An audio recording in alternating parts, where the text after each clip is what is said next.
భారతదేశంలోనే తొలి cinema theatre Vijayawada Maruti theatre. భారతదేశంలోనే తొలి థియేటర్. ఆ థియేటరు అప్పుడే మూసేసి దాన్ని షాపింగ్ కాంప్లెక్స్ కింద మార్చారు. అది నా మొదటి వార్త. దాన్నే నేను కవర్ చేసింది.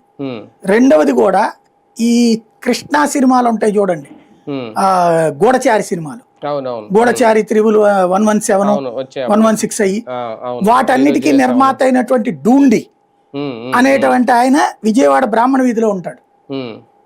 ఆయనతో ఒక ఇంటర్వ్యూ చేశాను అప్పుడు, కృష్ణా సినిమాలు వ్యవహారాలకు సంబంధించి. అంటే ఆ రోజుల్లోనే అప్పుడే ఆయన చెప్పాడు సినిమా థియేటర్ల పరిస్థితి ఇట్లాగా పాడవుతుండటం గురించి అప్పుడే మాట్లాడారు ఆయన. అంటే నేను అప్పట్లో ఇది ఎప్పుడు 94 95 ఆ టైంలో చేసిన స్టోరీ ఇది. 95 96లో చేశా ఈ స్టోరీ. అప్పటి నుంచి నా కళ్ళెదురుగుండా అనేక థియేటర్లు మూతపడ్డాయి, అనేక షాపింగ్ కాంప్లెక్స్ లో లేకపోతే కళ్యాణ మండపాలుగా మారిపోయినాయి. అదే ఇంకా వాళ్ళకి వాళ్ళు ఇండివిజువల్ గా క్లోజ్ చేసేసుకున్నారు. ఎందుకని? ఇదివరకు థియేటర్ యజమాని అంటే గొప్పోడు, ఇప్పుడు థియేటర్ యజమాని అంటే వేస్ట్ అయిపోతుంది. దీన్ని పరిష్కరించాలి అంటే సినిమా ఇండస్ట్రీకి చిత్తశుద్ధి ఉండాలి.